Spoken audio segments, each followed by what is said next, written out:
Avec le Covid-19, les discothèques sont fermes, puis rouverts, puis referment.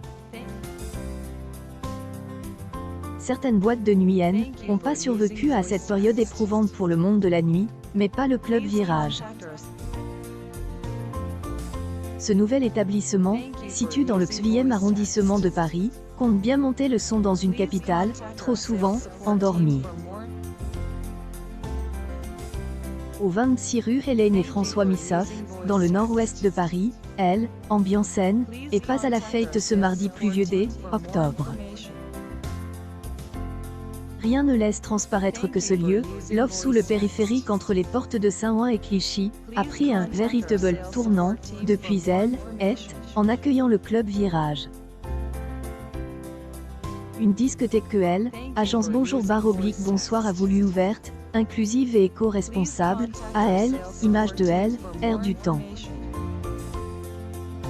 Ce chantier de rehabilitation a été confié à Benjamin Charvet, directeur artistique du Badaboom et du Panic Room, deux temples des nuits parisiennes, et à Rag, actrice majeure de la scène LGBTQIA et membre du collectif lesbien Barbiturix.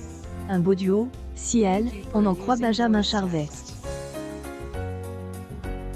Je trouve que c'est très important d'avoir un binôme mixte dans le monde de la nuit. Est-elle un des premiers ailleurs, confie-t-il à ETX Studio. Ensemble, ils vont construire en quelques semaines une boîte de nuit inspiration berlinoise dont la scénographie post-automobile est végétalienne, et pas sans rappeler celle du Sisypho et du club d'Air Visionnaire. Intérieur, esprit et upcycling. Des portières de voitures ont été transformées, sous impulsion Adrien Uchana, en elements de decoration, tout comme des jantes en aluminium, des rétroviseurs, des volants et même des LED automobiles. Besoin de connaître la jeunesse du club Virage pour comprendre qu'il est, AJD, une ancienne fourrière. Pour les moins observateurs, des graffitis comportant les onomatopées vroom, roar et tuut font directement allusion à la vie antérieure de ce lieu atypique.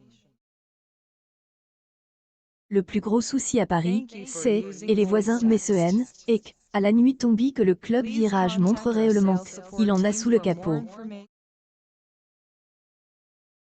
Semaine, des hordes de feutards viennent se déhancher jusqu'au petit matin sur une programmation musicale que Rag a voulu la plus éclectique possible, image de la discothèque elle-même. Des noms établis des musiques électroniques telles que Molgreb, Jacques, Damiano von Erkert, Grace Dahl et Piu Piu, mais aussi des talents émergents comme Olympe 4000, Miralo, Ange Paradis et Yuko Kakizawa. À venir, j'espère qu'on pourra créer des partenariats avec des collectifs comme la Creole pour accueillir des artistes rockies, par exemple. Et force de entouré de personnes issues de divers horizons pour proposer des soirées avec des thématiques qui sortent de ordinaire, souligne Rag.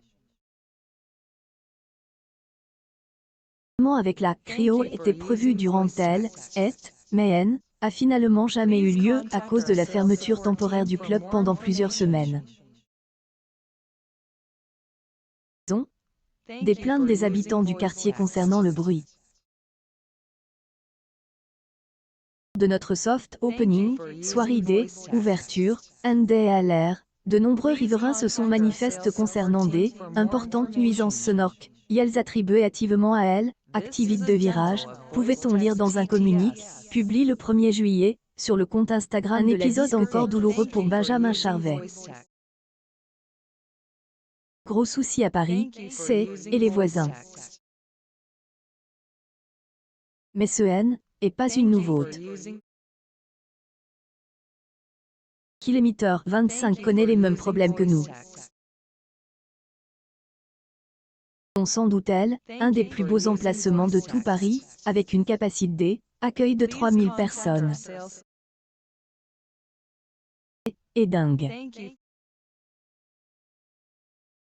Ils ne peuvent pas jouer de la musique fort, c'est, et il y a un vrai problème, explique-t-il.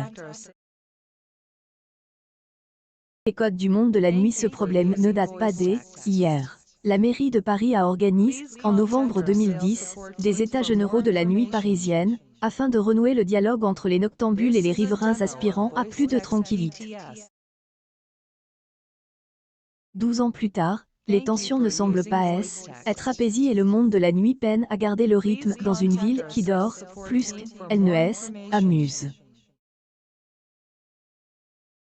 Que le Covid passe par là, accélérant, sur son passage, la fermeture de nombreux établissements emblématiques comme le Metropolis ou le Bus Palladium.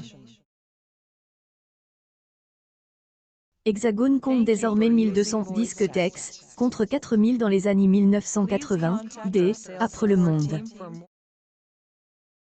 Mais pour Rag, le sens de la fête continue d'animer les Franquais. Le Covid nous a appris à faire la fête différemment, en intérieur et en plus petit comité. Envie est toujours belle et bien présente, affirme-t-elle. Virage compte là-dessus pour sa dernière soirée de Annie, le 15 octobre prochain, à laquelle participeront, derrière les platines, Panta du Prince, Nicole, Le Saint et Rag elle-même. Ce grand closing ne marque pas la fin de Virage pour autant. Benjamin Charvet et Rag ont plein d'idées entêtées pour faire vivre le club différemment jusqu'à elle, et 2023. A pas encore exploité le lieu tel qu'on le voudrait. Y organiser des tables rondes, des performances, un bol, de voguing, des expositions de photographie et un marche de Noël. Voir des soirées en doudoune pendant hiver. De taille Rag. On a surtout envie de casser les codes et de transformer Virage en un véritable lieu de vie. Le top 10 part.